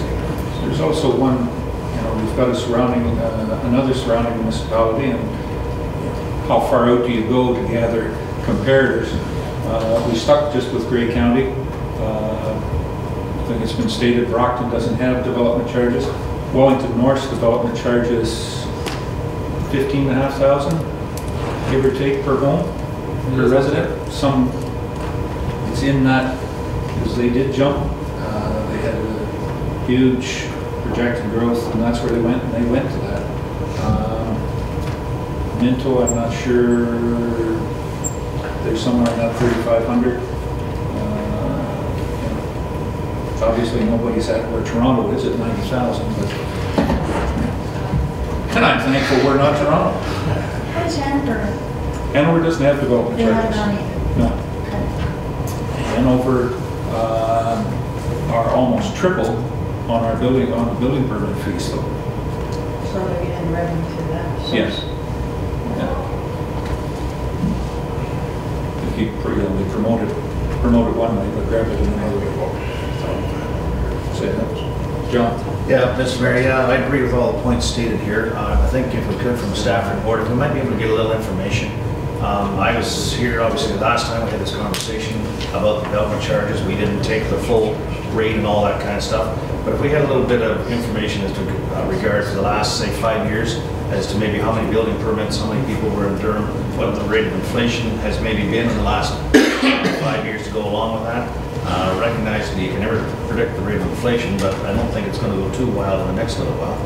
But, you know, moving forward, it indeed does need that balance, and that takes into what Doug said, Councillor Hutchison, excuse me, by just, you know, we don't want to do everything, shall we say, all at once, but I think we need to definitely look at things, but just a little bit of stuff maybe for next time on some of those numbers, I think would help maybe make a decision. So, but I agree with you, Mr. Mayor, I think we better have a meeting. One other thing, the county development charges, there's an escalating or de-escalation scale, whichever they're a scale. I think the maximum, anything above 2,500 square feet, we put it in that there was for affordable housing. It drops, so it's about 4,200. Mark's whispering in my ear here. You want to know what Mintos are? Mintos is just about $4,000 on urban, and they have a split. It's about 22 and a half on rural, is where Minto is. But they also have a school board. The school board has a development charge of about 1,500, 1,800, yeah, because it's the two school board. School board has imposed a development charge as well too, 1,800. So they're well over 5 in Minto. But the county, to give a bit of a break to affordable housing, as well, I know it's 3. I can't tell you just the exact percentages, but as your square footage drops, the development charge drops $400 or $500 per, and that may be something we could look at as well too. If you can give us a couple of options there as well on that, on a sliding scale for more affordable housing. And I think that's, you know, where you were going is, how do you get young people in those starter homes? Is there a way of giving them a break to moving here? Because usually young people, they're going to be in the home, and if they like it, then they're going to build the next home. You've got a retiree. If we can get the young people at 25 staying here, they're going to be here for 50 years. If we get them at 75 when they're 65, when they've retired from Toronto and come here, probably only get them for 10 years. So. Maybe. I'd like to know what that is.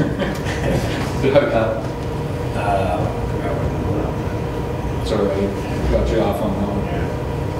Awesome. Okay. Do I see consensus that we go forward and have Mark advertise for that March 30th? Now let's come back to March 30th. Okay, we got consensus on that. Go ahead. You're just saying about the building costs. We do have a breakdown of cost per square foot, so we could always build. You could always set your development charge on cost per square foot rather than a flat rate, right? That was more for the industrial commercial, that we were going on a square footage. Residential is, I mean, more difficult.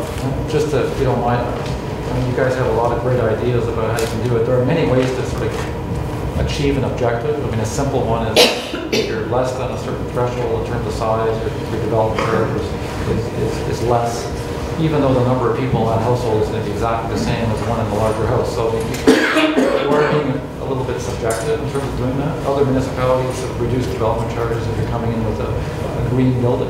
So you're putting in green infrastructure or green roofs, or you're doing things like that. So you can be very creative in terms of how you want to position yourself as a municipality in terms of the reasons why you're reducing things. So I mean, anything works. Bottom line is you're reducing it, which means whatever you're taking off gets borne by the taxpayer. So I mean, it doesn't matter how you explain it, but you can be creative and actually turn this around to be a little bit more positive as opposed to a hit. And you can filled in some incentives that way as well too. And for the next meeting, I'll do a bit more research and find some more best practices, throw some ideas at you in terms of what you could do. Affordable housing is an easy one because a lot of people want the younger people to move to their communities. And I mean, that's a simple one. You can reduce it to nothing if you wanted to for whatever you think is affordable. Defining that's very difficult. But it's a lot easier to collect on a household basis than a square footage basis for residential. Just my recommendation. Okay. Any other questions for Nick? I do thank you very much. Thank you very much. That was, he explained about this. I've been through development charges too many times. We've gone through these bylaws from the county to one that we don't have in there that the county does. The county has a development charge for wind turbines on industrial wind turbines, and it's been accepted. I was just wondering whether you could find a number for that. 20 million per turbine? It's a pretty big charge. They're pretty big units. Yes, I know. I realize that. That was brought up in my initial meeting with staff, and my simple response was, from a practical and professional perspective, you have to be able to establish that there was a level of service prior to be able to charge a development charge in the future. And quite frankly, what a number of councils have done where wind turbines are, they've made a determination that's very political, but it's not based on the methodology of going through a process, right? So when we look at the last 10 years, we find 20,000 square feet of building used for a certain purpose, and there's a cost to that, so on and so on. In this particular case, you're looking at assigning a cost to private buildings that are not municipal buildings to start off with, and the costs that are being attributed to that growth are not really rooted in the whole philosophy of development charges, to be quite frank with you. So I could not recommend as a professional that you include that, but if council wants to include it in a bylaw, that's your decision, but I would not be able to support it. So if you repealed, you would have some difficulty. Well, you have difficulty on finding a formula because we're in a position we can go back and understand roads equipment. What growth does there.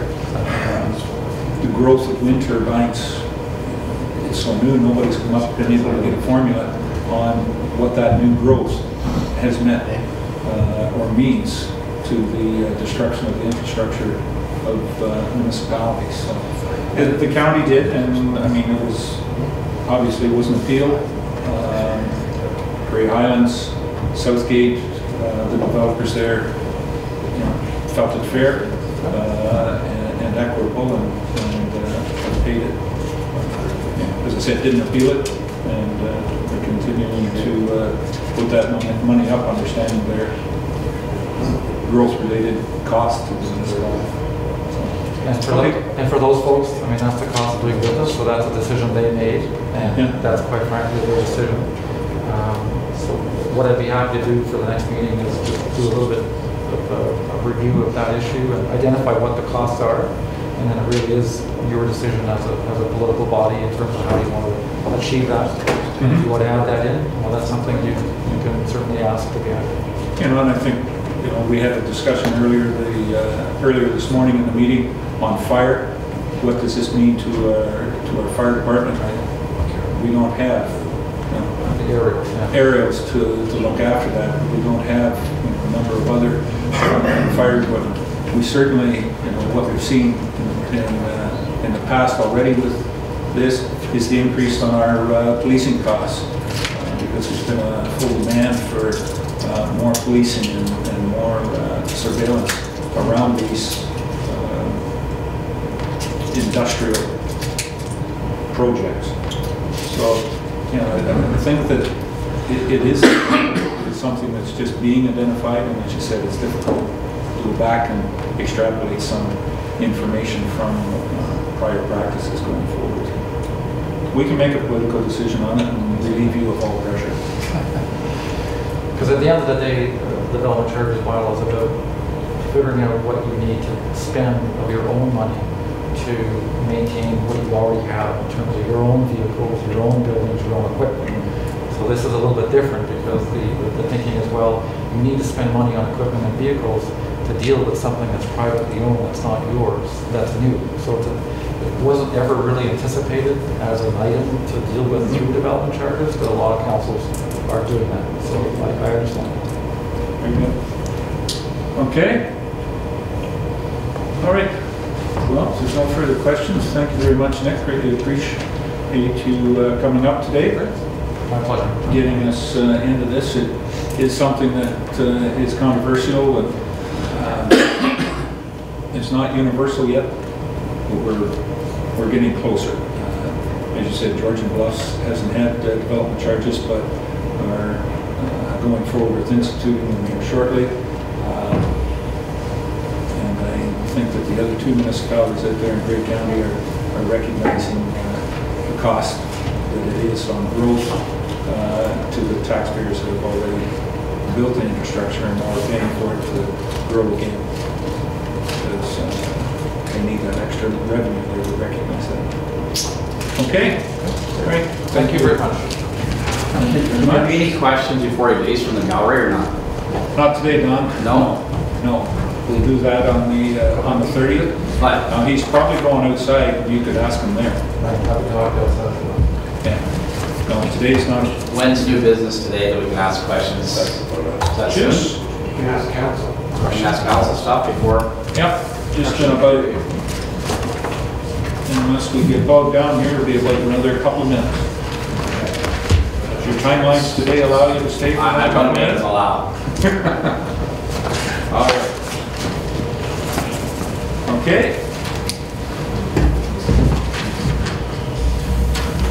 I think we've dealt with the new business addendums or notice of motion. Or was no other new business? No? Addendums or notice of motions? Nothing at this time. Closed session or matter? Question period, Mr. Trimble. Well, ask, there's one other person in the audience. Do you have any questions to ask? No, I'm good. Thank you. Very good. Mr. Crosby, you got anything that you need to publicly ask? No. Or are you just going to, accost us after the meeting? Yeah. Okay, thank you. And Don may do the same thing to a couple of us. The audience attendee, Municipal Act notices. None? We'll look for a motion to adjourn. Now, Ms. Cutting's not here. Dave Molson's retired. Who's going to step forward?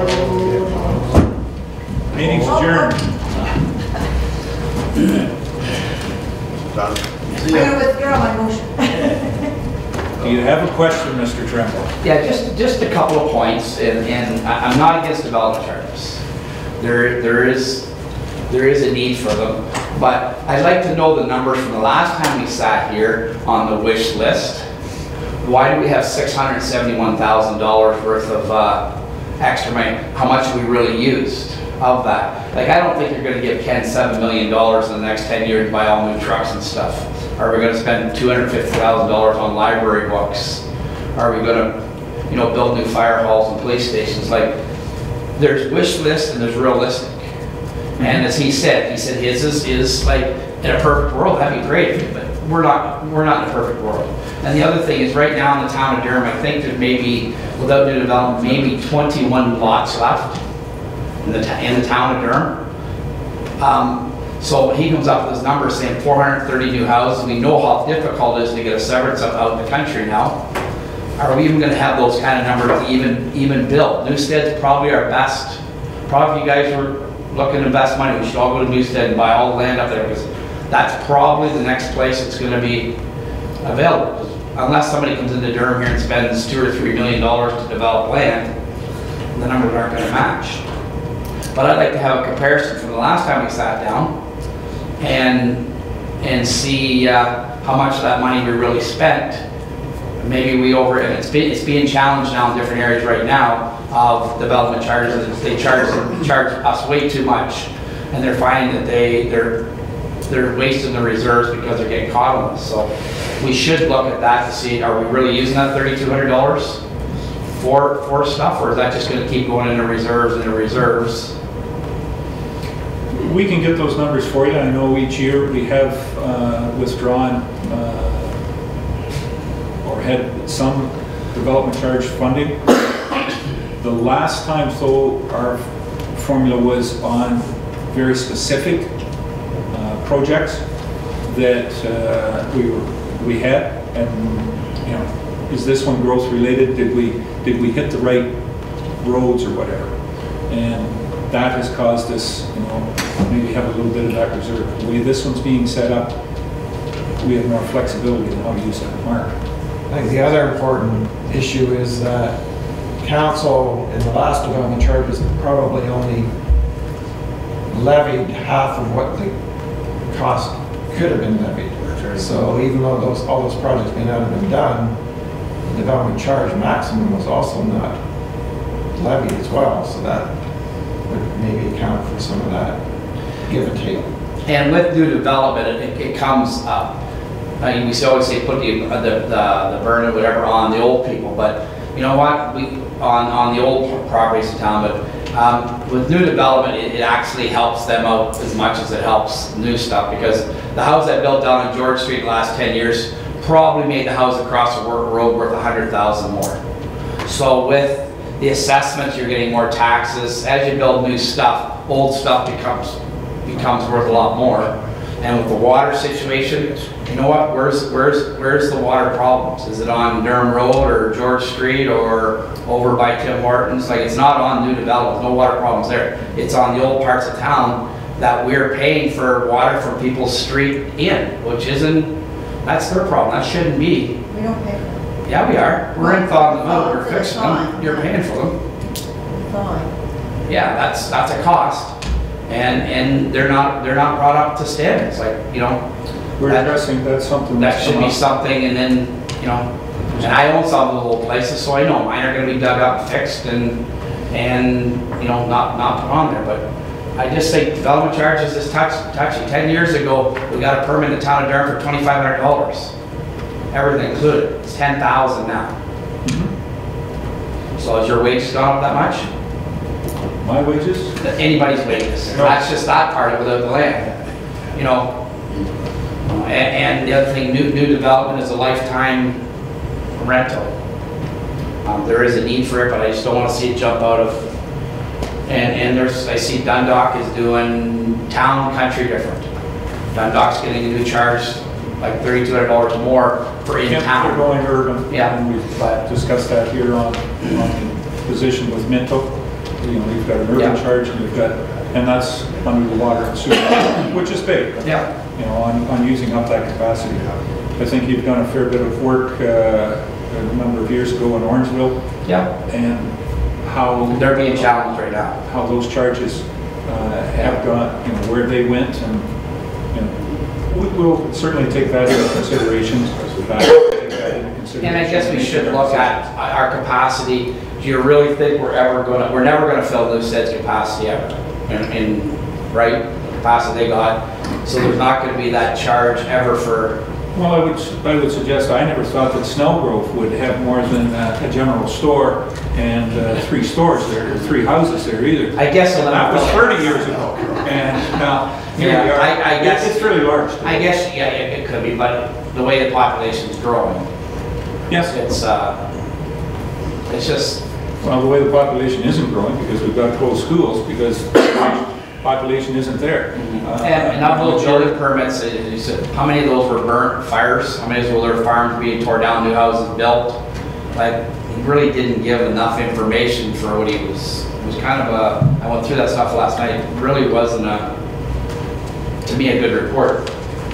Because you can ask 100 different questions on his report. What did he really, he just took some numbers and some wish lists and said, here's where you should be. It's very subjective, because you're looking out into the future, and it's got to be visionary. And you know, I got to say thank you to the residents out in West Grey. that they have put 7 visionary people here to look forward to run the municipality in a visionary way. I'm not here saying volunteers should leave, but we just gotta watch, we don't just keep putting them up, Yeah. and then show up there, there's $670,000 worth of reserves. But then we don't wanna, I don't wanna say this, now, these guys go away quick, so we gotta get rid of that money somehow. But, you know, it's good to have reserves, that's a great thing to have, but there's a point where, and it does make it $500, $1,000, it just keeps, because, you know, getting that county $5,100 on a permit from the county was like, and again, they don't have that over in Bruce. Nothing from the county over there, no development charges. Like, I got a 2,000 square foot house in Walkerton, it was $1,900 for a building permit. So I better not, I have no sympathy then for Brockton Council when they start talking about, you know, how are they going to Pay for the fire truck and stuff pay like for that. the fire truck and their Because they should and the be. municipal office because they've got that much growth. Yeah, oh, for sure. I agree. Yeah. No, thank you again. We will have a very good conversation probably between now and March 30th, but look forward to your comments on March 30th, Don. Try to be here. Thanks a lot again, council. Thank you. Staff. Next time when we get question period, don't run out. Well, he was trying to sneak out the door real quick. Well, you got your once and your once only. He knows you too, Don. Ms. Lawrence, Yeah. move to adjourn. Thank you, Carol. We'll accept that this time. We'll stand adjourned until Carol gets out.